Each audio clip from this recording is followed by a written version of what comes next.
ये वीडियो केवल जानकारी देने के लिए बनाया गया है।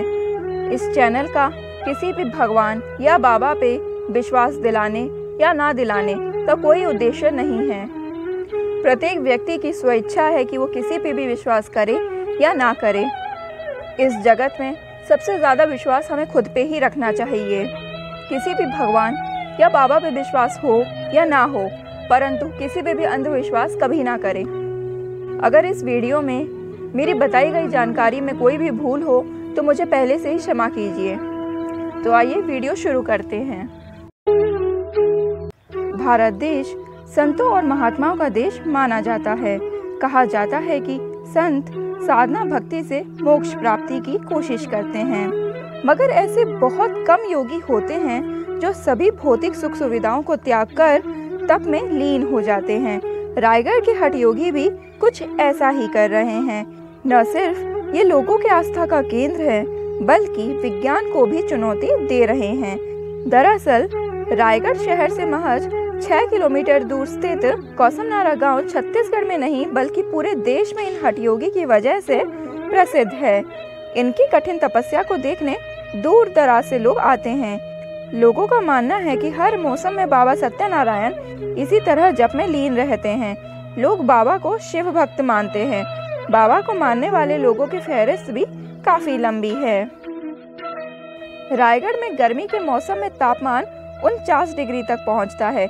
ऐसे गर्म मौसम सहित भीषण ठंड और भरी बरसात में बिना छत के हठ योग में विराजे बाबा जी का दर्शन कर लेना ही अपने आप में संपूर्ण तीर्थ है। लोगों का कहना है कि सत्यनारायण बाबा देवरी डुमरपाली गांव के रहने वाले हैं। वे कृष्ण मध्यम वर्गीय परिवार में 12 जुलाई 1984 को पैदा हुए थे। पिता का नाम दयानिधि और माता का नाम हंसमती था। दोनों ने उनका नाम प्यार से हलदर रखा था, परंतु बाबा के पिता इन्हें सत्यम कहकर पुकारते थे। बाबा जी को बाल्यकाल से ही शिव स्वप्न में दर्शन देने लगे, जिसके बारे में बाबा अक्सर अपनी माँ एवं दादी को बताते थे। एक बार हलदर गांव के ही शिव मंदिर में 7 दिन और 7 रात तक ध्यान लगाकर शिव उपासना में बैठ गए। उसके बाद बाबा निरंतर अपने इष्ट देव में ही खोए रहते थे। शिव के प्रति उनकी आस्था देखकर गांव में बड़े बूढ़े एवं घर परिवार के लोगों ने एक नया नाम दिया, सत्यनारायण। सत्यनारायण जी 16 फरवरी 1998 को आम दिनों की भांति घर से स्कूल जाने के लिए निकले, पर स्कूल न जाकर अपने इष्ट देव का नाम जाप करने के लिए पूर्व में ईश्वर द्वारा निर्धारित उचित स्थान की तलाश में चल पड़े। देवरी डुमरपाली से 18 किलोमीटर दूर कौसमनारा ग्राम के उजाड़ व्यावान जगह पर तलाश पूरी हुई और सत्यनारायण जी ने यहीं पर अपनी तपस्थली बनाई।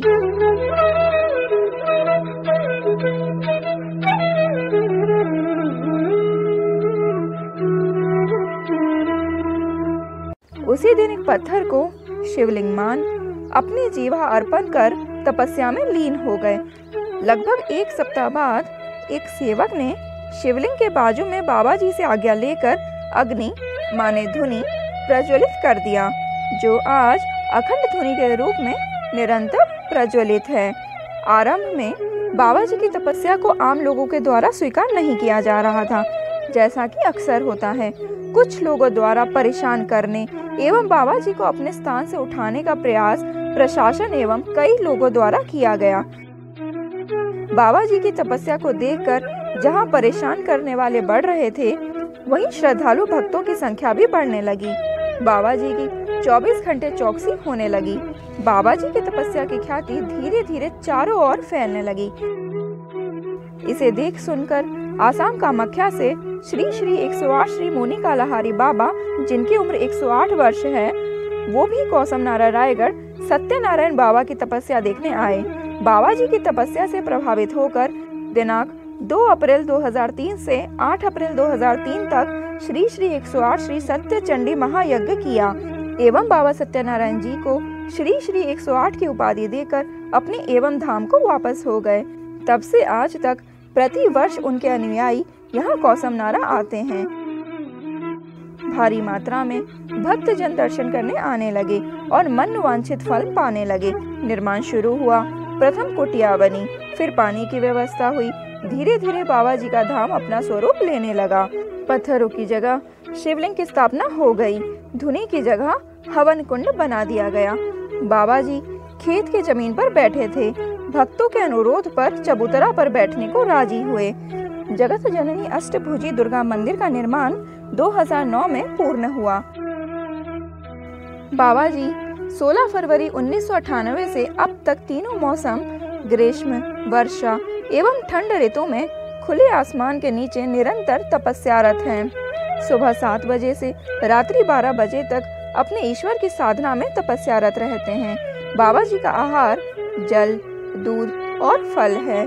बाबा जी ऐच्छिक नित्य क्रिया करते हैं। बाबा जी किसी भी भक्तजन से वार्तालाप यानी बातचीत नहीं करते। बाबा जी प्रतिदिन सुबह 6 बजे से 7 बजे एवं रात्रि 12:30 से 2 बजे तक आने वाले सभी भक्तों से मुलाकात करते हैं। बाबा जी अपनी बातों को भक्तों से इशारों में कहते हैं।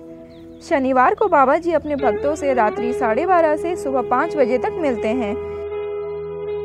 श्री श्री 108 श्री सत्यनारायण बाबा धाम कोसमनारा में होने वाले आयोजन कुछ इस प्रकार हैं।